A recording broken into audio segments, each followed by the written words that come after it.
Assalamualaikum warahmatullahi wabarakatuh. Semoga kalian sehat selalu. Kali ini kita akan sinau bareng tentang sejarah, biografi Sunan Bonang dan sejarah dakwahnya di Pulau Jawa.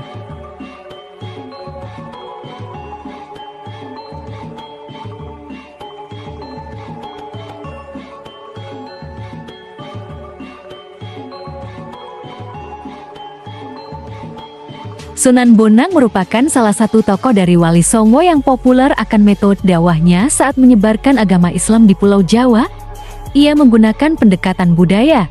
Asti Masman dalam buku Sunan Bonang Wali Keramat Karomah, Kesaktian dan Ajaran-ajaran Hidup Sang Waliullah menjelaskan mengenai biografi dan metode dakwah yang dilakukan oleh Sunan Bonang. Sunan Bonang memiliki nama kecil Raden Mahdum Ibrahim. Merupakan putra Sunan Ampel dengan Nyai Ageng Manila Dia Siti Manila binti Arya Teja. Waktu kecil Sunan Bonang berguru kepada ayahnya sendiri di pesantren Ampel Denta dan berkawan akrab dengan Raden Paku Sunan Giri. Selesai menuntut ilmu dari ayahnya, Sunan Bonang dan Raden Paku rihlah ke Pasai, pusat pengajaran ilmu sufi di Nusantara yang pada waktu itu cenderung ke ajaran Al-Halaj. Tetapi, setelah 1 tahun belajar di Pasai, ia kembali ke Jawa dengan alasan tenaganya sedang dibutuhkan untuk gerakan penyebaran Islam di Jawa. Metode dakwah Sunan Bonang merujuk dari buku Sejarah Islam Nusantara karya Rezem Aizid. Sunan Bonang menggunakan kesenian sebagai media dakwahnya. Kesenian ini digunakan Sunan Bonang untuk menarik simpati masyarakat. Adapun kesenian tersebut adalah berupa seperangkat gamelan yang disebut bonang. Bonang adalah sejenis kuningan yang ditonjolkan di bagian tengahnya. Bila benjolan itu dipukul dengan kayu lunak, maka akan menimbulkan suara yang sangat merdu.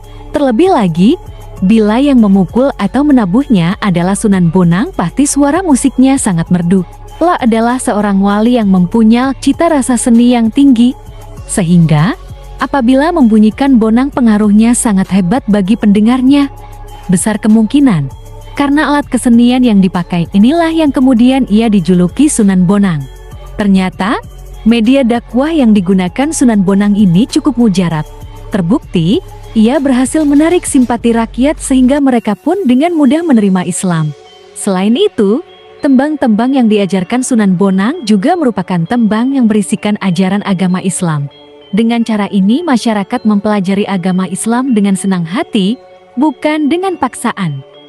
Sebagai seorang wali dan sekaligus seniman, Sunan Bonang banyak melahirkan karya sastra berupa suluk tembang tamsil dan prosa yang sangat hebat, tidak hanya bebat pada masanya, tetapi juga hebat sampai masa sekarang. Karya sastra Sunan Bonang penuh keindahan dan makna kehidupan beragama. Ajaran Sunan Bonang, Imam Subsi dalam buku Sejarah Kebudayaan Islam menjelaskan mengenai ajaran Sunan Bonang, dikatakan, Sunan Bonang menguasai ilmu fikih, usuluddin, tasawuf, seni, sastra, dan arsitektur. Ajaran yang disampaikan Sunan Bonang adalah perpaduan antara ajaran Ahlus Sunnah bergaya tasawuf. Selain hal tersebut terdapat peninggalan dari Sunan Bonang, di antaranya, pertama makam, tempat pemakaman Sunan Bonang yang berada di Tuban. Namun pendapat lain mengatakan makam Sunan Bonang terletak di Bawean. 2. Kitab atau buku yang berisi pemikiran dari Sunan Bonang. Karya sastranya yang berjudul Suluk Wujil sebagai karya sastra yang paling terkenal. Kitab ini berada di perpustakaan Belanda. Ketiga, Sumur Serumbung yang terletak di Kecamatan Sidomulyo, Kabupaten Tuban yang airnya diyakini memiliki berkah.